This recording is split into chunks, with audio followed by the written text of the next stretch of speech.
All right, thanks for tuning in. I'm Ishmael Sistrunk with St. Louis American and STLamerican.com.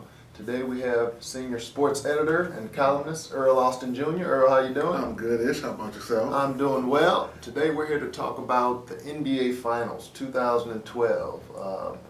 We had some interesting matchups in the Eastern Conference Finals, interesting games, but it all boils down to the Miami Heat versus the Oklahoma City Thunder. Earl, this matchup has a lot of star power. I'm sure the NBA is excited. How do you see this matchup going up? Unbelievably exciting matchup. I think this is the matchup of the new generation of the NBA. Kevin Durant, let's say a three-time scoring champion against LeBron James, a three-time NBA MVP. LeBron, 26, just turning 27 years old. Kevin Durant, 23 years old. This is the younger generation's version of Bird and Magic. This is a seismic shift in seeing these two young superstars bring their games and bring their teams to the finals. It's going to be a tremendous matchup because both of them are at the top of their game. I can't wait, and I think the television ratings will be astronomical for this. Oh yeah, they should definitely be through the roof. And you know, the teams they dispatched, we had the Boston Celtics, who have an older generation of players. San Antonio Spurs, you know, they're an older team. Yeah, those are my team. So. The Geezers, it's gone. My teams, and they put up valiant efforts. Obviously, Boston taking Miami 7 games and actually had a 3-2 lead in San Antonio with a tremendous run, had the best record in the league, a 20-game winning streak. But in the end, it was just a young star power, as you alluded to, came to the forefront. So it was the official changing of the guard in the NBA is what we witnessed. Absolutely, and it looks like these two teams, you know, assuming they stay healthy, stay together, I mean, they're built for some long runs. So it's not just, shouldn't just be a one-year thing. Right now, we both know that, you know, in the sports world specifically, things can change on a game-by-game basis. One game, a team can be the best thing. Yep. The next team, they can be horrible. LeBron James has been much maligned for his fourth quarter play. In games 6 and 7, though, we saw a different LeBron. We saw a focused LeBron. He put up 45 and 15 in Game 6, 31 and 12 in Game 7. Is this LeBron James going to show up throughout the playoffs? I think so. I think LeBron, and we saw that in Indiana as well. When their team really needed it, they were down 2-1. He showed up with 41, 19 rebounds, and 9 assists. I mean, LeBron is putting up performances that are being compared to the gods of the NBA. You see his game, and they say, nobody's done this since Wilt Chamberlain. Nobody's done this since Elgin Baylor. Nobody's done this since Oscar Robertson. He's putting up those kind of numbers, and under the pressure and the glare of a spotlight and the scrutiny that LeBron is going, it's just amazing. The Game 6 at Boston, he actually 30 in the first half, and the shooting percentage, he was 19 for 26, something like that. And it was not, he had a couple of dunks, but tough jumpers, fadeaways, threes, you name it, he did it. And then he packed it up in Game 7, kind of chilled for a little bit, let his teammates get involved.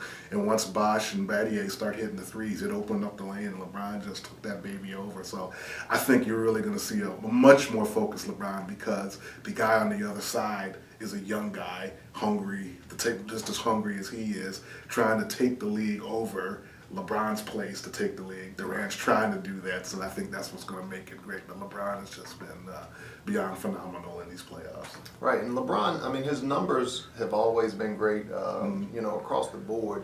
Do you think that Durant has, you know, Durant's stellar play has influenced LeBron, made him work harder? Because we saw in against the Spurs, Durant really, in the fourth quarter in clutch time, he was demanding the ball, and that's one thing we really hadn't seen from LeBron.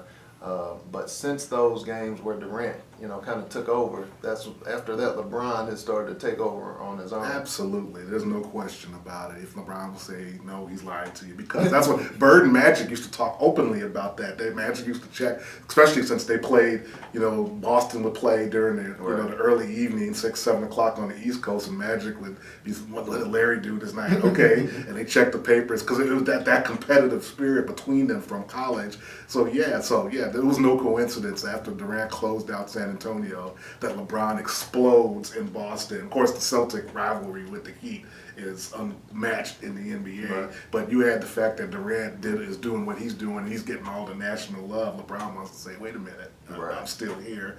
And like I said, 30 points, 9 rebounds, 52% shooting from the field. That's in the 7-game series against Boston. The last person to do that is Shaq, who's a 7-1 dunker. He's a 6'8" guy who's shooting mainly jumpers and getting to the rack. So, there's no question that's going to, with Durant's emergence as an ultra star, has influenced LeBron's game to an even higher level, if that was possible. Okay, and now as far as we got the 2 stars, talked about them, what about the rest of the teams? Let's start with Miami. What does Miami need to do to win this series? I think Game 7 against Boston was a pretty good blueprint of what they need to do offensively. Not only LeBron dominating, getting to the basket, D-Wade getting to the basket. Those two, they're at their best attacking, getting to the free throw line. But Chris Bosh re-emerging as that third star, knocking down jump shots, spacing the floor. If you have Ibaka or Perkins guarding him, if Bosh is knocking down jump shots, that takes one of their bigs away from the basket. Shane Battier hit buckets. Mario Chalmers got buckets. So I think they need to continue to make shots to keep the floor open for LeBron. And Miami needs to play good defense. Their calling card the last year or two has been good defense. Moving over to the other side, Oklahoma City.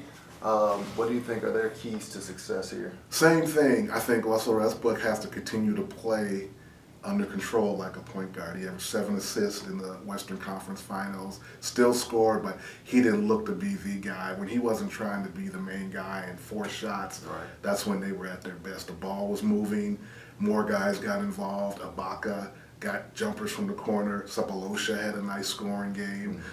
Even Perkins had a game of 15 points. So, and when that is happening, that means Durant get one-on-one coverage and you double him, forget it. It gives him the opportunity to go on those 15, 16-point quarters. And Harden obviously really showed that he can close games out with great clutch three-point shooting as well. They have so many weapons, even Collison off the bench. You can't forget Derek Fisher had key shots as well. Oh, yeah. He's always key. That's probably their one thing they have over Miami. They just have a little more depth up front. And I think they also, defensively, when they lock down, it leaves the easy buckets too. Both teams really can get out on the break and run. And I think if both the team that can really limit the turnovers and get a lot done in half court will have an advantage. But OKC, I think, is really battle-tested, young, hungry, and their bigs got more involved in that game, in those last 4 games against San Antonio, and that kind of swung the balance, of course, with Westbrook playing a little bit more under control than he normally does. Yeah, I think they're definitely the more well-balanced team. I've said from day one, and I'm going to stick to it, Westbrook is going to be the key to Oklahoma City. I mean, Durant is the go-to guy. He's the alpha dog. Yes.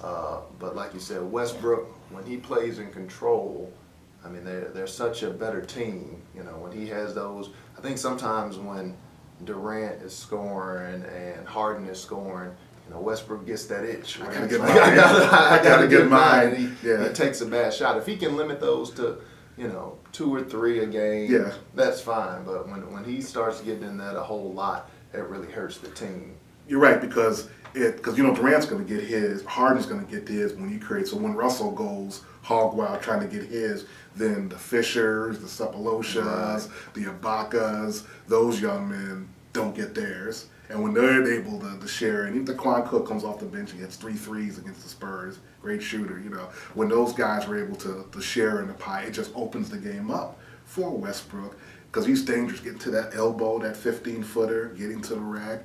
And those shots become easy when you're not trying to go 1-on-3, and he understands that. That's when the OKC becomes nearly impossible to guard as a team.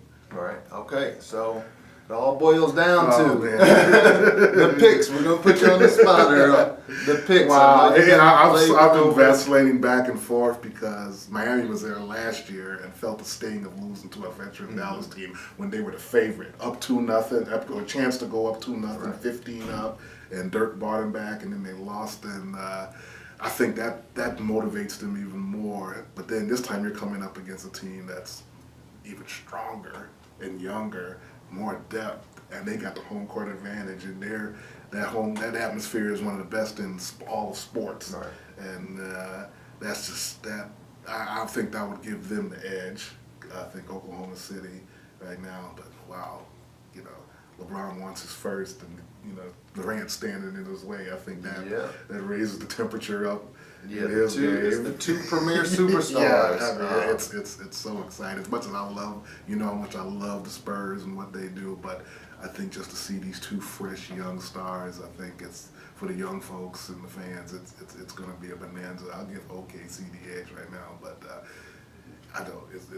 Everybody's down on LeBron. It's hard to root against LeBron and what he's doing now, but as an overall team, I'll go with OKC. Yeah, and I'm going to agree with you. I think it's an excellent matchup.